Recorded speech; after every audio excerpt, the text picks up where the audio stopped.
Assalamualaikum warahmatullahi wabarakatuh. Bismillah, alhamdulillah, thumma sholatu wassalamu ala rasulillah wa ala alihi wa sahbihi wa mawalah, la hawla wa la quwata illa billah wa ma ba'dah. Kepada anak-anak yang saya cintai, sebelum kita mulai materi pada kesempatan kali ini, marilah kita senantiasa memanjatkan puji syukur kehadirat Allah Subhanahu wa taala yang telah memberikan kesempatan dan juga memberikan waktu kepada kita sehingga kita dapat bermuajahah, bertemu dengan bacaan tahmid bersama.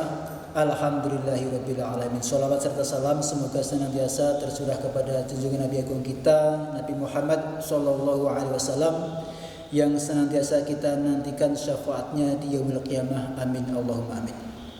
Untuk pertemuan kali ini kita akan membahas mengenai puasa. Puasa dalam bahasa Arab itu ada yang mengatakan siyam dan juga ada yang mengatakan shaum. Yang keduanya merupakan masdar. Adapun pengertian secara bahasa, puasa artinya adalah al-imsak, yaitu menahan. Secara istilah, puasa dapat diartikan sebagai menahan dari hal-hal yang membatalkan puasa dengan niat tertentu, diawali dari fajar sampai maghrib. Adapun syarat-syarat wajib bagi orang yang berpuasa dalam kitab takrib disebutkan ada yang mengatakan 3 dan ada yang juga menyebutkan 4. Nah, kita ambil 4 secara menyeluruh. Adapun yang pertama, syarat wajib bagi orang yang berpuasa yaitu beragama Islam. Jadi setiap seseorang yang sudah melafalkan kalimat syahadat itu mempunyai kewajiban untuk melaksanakan puasa. Untuk yang kedua yaitu sudah balik. Nah, untuk laki-laki balik itu ditandai dengan ihtilam atau mimpi basah yang minimal yaitu berusia 9 tahun tepat dalam kalender Hijriah. Adapun ketika ada seorang laki-laki mencapai umur 20, 25 ataupun 30 belum pernah ihtilam, maka ukuran baliknya yaitu usia 15 tahun. Kemudian untuk ukuran anak perempuan yaitu ditandai dengan haid pada minimal usia 9 tahun kurang 15 hari. Jadi kalau ada anak perempuan mengeluarkan darah pada usia 9 tahun kurang 15 hari dalam kalender Hijriah, maka sudah masuk balik, usia balik. Kemudian kalau ada seorang wanita umur 20, 25 dan seterusnya belum pernah mengeluarkan darah haid, maka ukuran baliknya yaitu pada usia 15 tahun. Begitu. Terus untuk syarat wajib puasa yang nomor 3 yaitu berakal. Jadi puasa tidak diwajibkan bagi orang yang gila dan lain sebagainya, yang sehingga tidak berfungsi akal pikirannya. Kemudian syarat yang keempat atau syarat yang terakhir yaitu kuat puasa.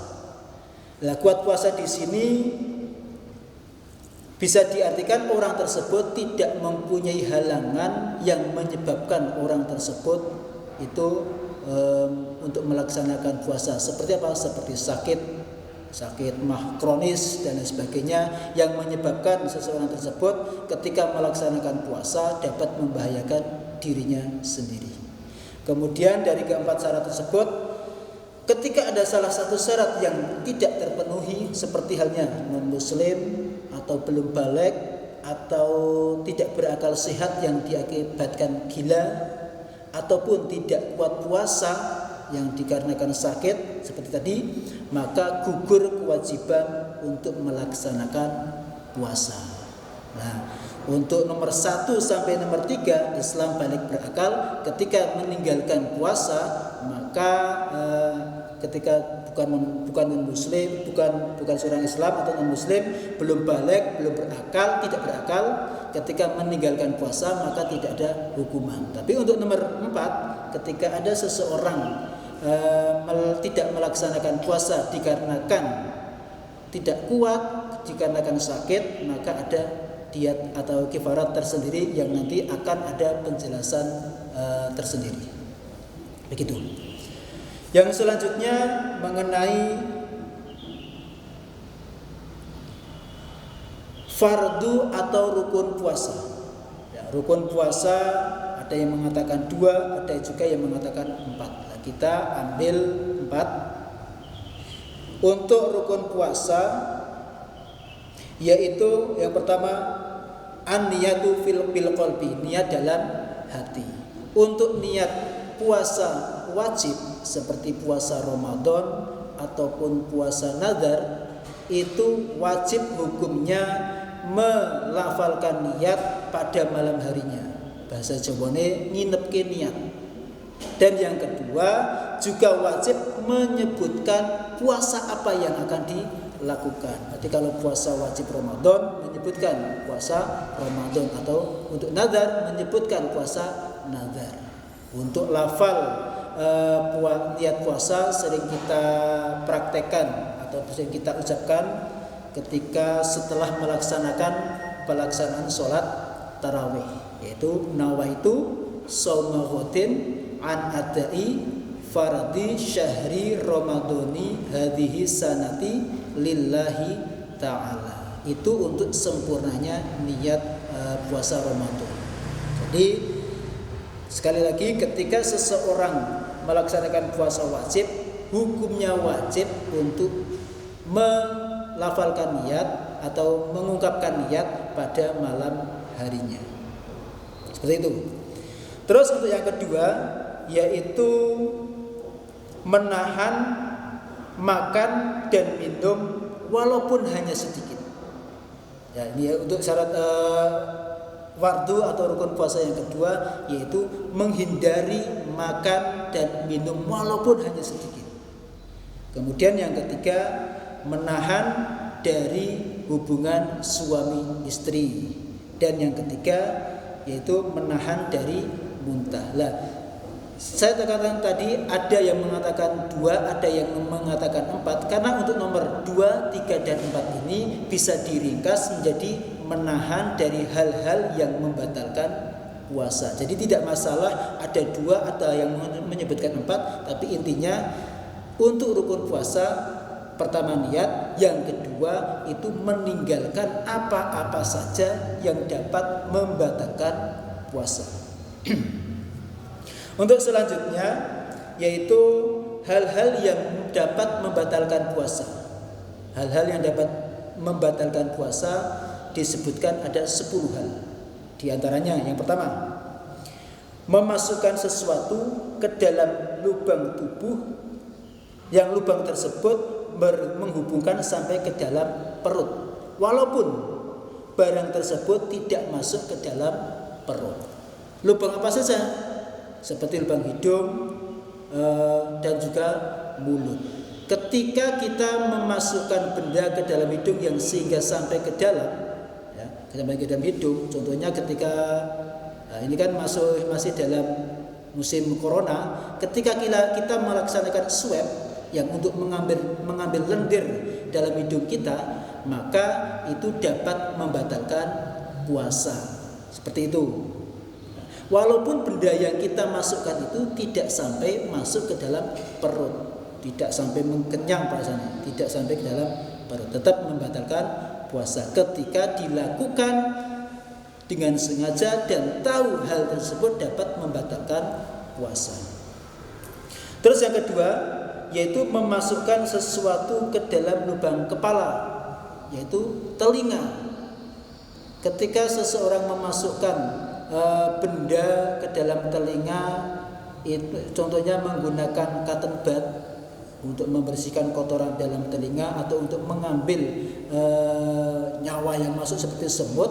ketika dilakukan pada siang hari pada saat melaksanakan puasa itu dapat membatalkan puasa. Tetapi kalau hanya sekedar untuk membersihkan daun telinga, insya Allah tidak membatalkan puasa karena ini masih dalam anggota luar dari tubuh kita. Seperti itu. Terus yang ketiga yaitu memasukkan obat melalui kubul ataupun dubur, melalui kemaluan. Ada sebab ketika seseorang mempunyai penyakit sedang mencret, diare ataupun sulit BAB, sehingga untuk melancarkan BAB tersebut kemudian menggunakan obat tertentu. Maaf ketika menyebutkan merek, Mikrolat. Nah, ketika kita sulit BAB kemudian memasukkan Mikrolat melalui dubur itu dapat membatalkan puasa walaupun obat tersebut tidak sampai ke dalam perut, seperti itu. Terus untuk yang keempat yaitu muntah dengan disengaja, mungkin dengan cara memasukkan jari dalam mulut sehingga mual, ataupun sudah tahu ketika mencium bau kotoran itu muntah, seketika puasa kok sengaja lewat depan barang yang ada kotoran sehingga mengakibatkan muntah, maka puasanya bisa batal.